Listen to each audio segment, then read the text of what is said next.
नमस्कार दोस्तों, स्वागत है आप सभी का आपके अपने चैनल वर्कअप सीसी में। फ्रेंड्स, मुझसे एक सवाल पूछा गया है मेरे वीडियो पे कमेंट के माध्यम से कि मेरे फादर का यूएन में डिफरेंट डिफरेंट मेंबर आईडीज हैं। दो मेंबर आईडीज में जीरो अमाउंट दिखाई दे रहा है और बाकी में 4 लाख रुपए से ऊपर दिखाई दे रहा है पीएफ का अमाउंट। तो इनको जानना है कि क्या इन्हें ईडीएलआई यानी कि जो इम्प्लॉय डिपॉजिट लिंक इंश्योरेंस एक ईपीएफओ का पार्ट है, जो ईपीएफओ के द्वारा इंश्योरेंस मिलता है, वो मिलेगा या नहीं। तो आइए इस क्वेश्चन का उत्तर हम डिटेल्स में जानने की कोशिश करते हैं। बहुत से ऐसे मेंबर्स होंगे जिनके मन में ये सवाल होगा, तो उनके मन में जो भी सवाल है उसका कंफ्यूजन क्लियर हो जाएगा।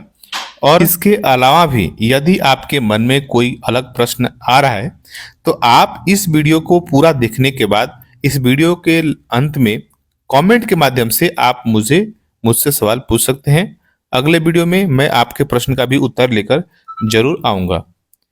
दोस्तों, आपको पता होना चाहिए कि ईपीएफओ अपने सभी मेंबर्स को, जो एक्टिव मेंबर्स हैं, उनको इंश्योरेंस भी प्रोवाइड करती है और ये इंश्योरेंस के लिए उन्हें अलग से कोई भी अमाउंट पे करने की जरूरत नहीं है। वो जो अपना ईपीएफ का जो डिजाइन है उसमें वो ऑलरेडी लिंक्ड होता है, वो ऑटोमेटिक आपका डिडक्शन होता है और जमा भी होते रहता है। और ऐसा सिचुएशन आता है कि इस इंश्योरेंस के पैसे को लेना है तो आप उसके लिए अप्लाई कर सकते हैं।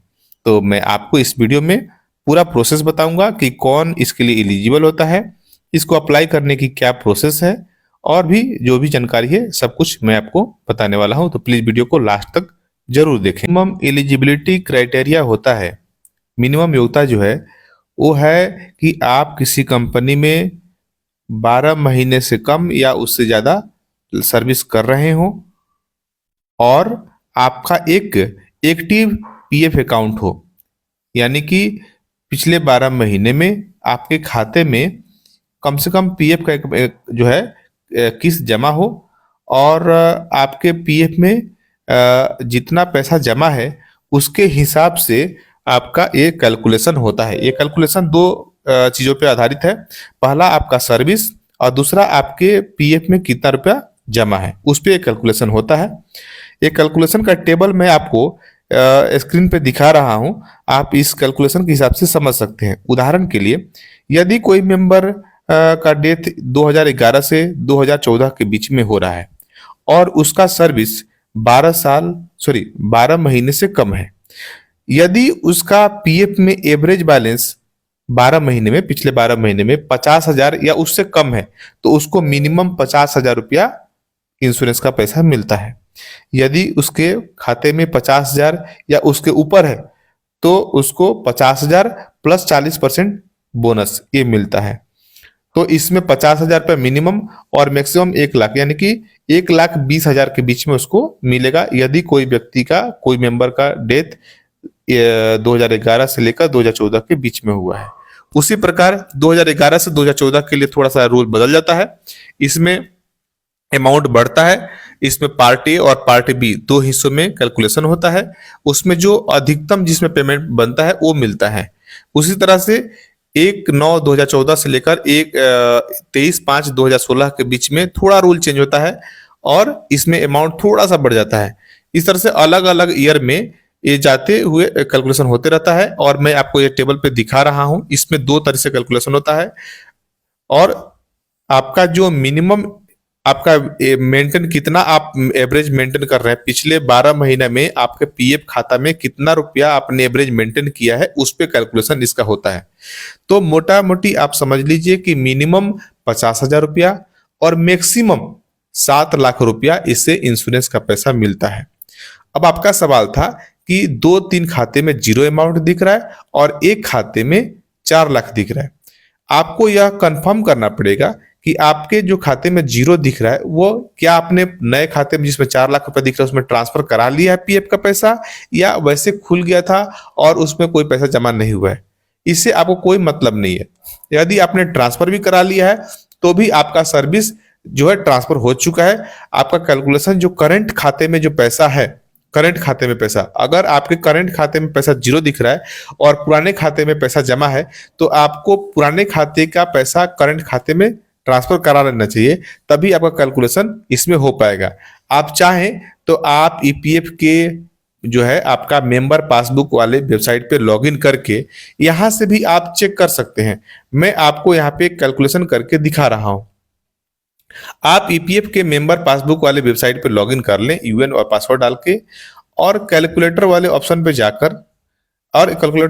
पे जाकर ईडीएलआई कैलकुलेटर पर क्लिक करें।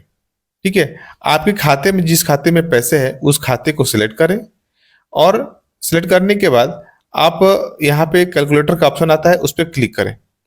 क्लिक करेंगे तो आप देख पाएंगे कि आपके जो आपका जो पीएफ खाते से कितना रुपया बन रहा है, ईडीएलआई के अमाउंट, वो आपको यहाँ पे दिखाई देने लगेगा। इसमें अगर आप ऐसे खाता जो ट्रांसफर हो चुका है या जिसमें एलिजिबिलिटी क्राइटेरिया नहीं सेट हो रहा है, उस खाते को सिलेक्ट करके और ईडीएलआई कैलकुलेटर पे क्लिक करेंगे तो आपको यहाँ पे कैलकुलेशन में अमाउंट नहीं दिखाई देगा। ठीक है, तो अगर आपका 2-3 अकाउंट है तो 2-3 में से कोई भी अकाउंट सिलेक्ट करके आप बारी बारी से सब पे चेक कर लें, आपको दिखाएगा कि आपका ईडीएलआई का अमाउंट कितना बन रहा है। इसमें जो शर्त है वो शर्त है कि पिछले 12 महीना में आपके पीएफ खाते में पैसा क्रेडिट होना चाहिए। जब कोई भी मेंबर का मृत्यु होता है तो उसके खाते में वो जो खाता पीएफ खाता है वो एक्टिव होना चाहिए। अगर एक्टिव है तो वो इसके लिए एलिजिबल हो जाता है। तो आशा करता हूं आपके प्रश्न का आपको उत्तर मिल गया है। कितना मिलेगा तो मैंने आपको बता दिया कि मिनिमम 50,000 और मैक्सिमम 7 लाख। यह आपके सर्विस के ऊपर निर्भर करता है और आपके पीएफ खाते में पिछले 12 महीने में कितना रुपया मिनिमम बैलेंस आपने मेंटेन किया है उस पर निर्भर करता है। टेबल मैं आपको डिस्प्ले पे दिखा रहा हूं लगातार, आप इस टेबल को देखकर भी आप अपना कैलकुलेशन लगा सकते हैं, हिसाब लगा सकते हैं। अगर आपको इस कैलकुलेशन को समझने में कोई दिक्कत परेशानी आ रहा है तो आप हमें इस वीडियो पे कमेंट के माध्यम से पूछ सकते हैं। आपके पीएफ में जो पैसा जमा है वो तो मिलेगा ही, और उस पैसे पे जो ब्याज बनता है वो भी मिलेगा, और साथ में ये अलग से जो आपका इंश्योरेंस का पैसा है वो भी आपको मिलेगा।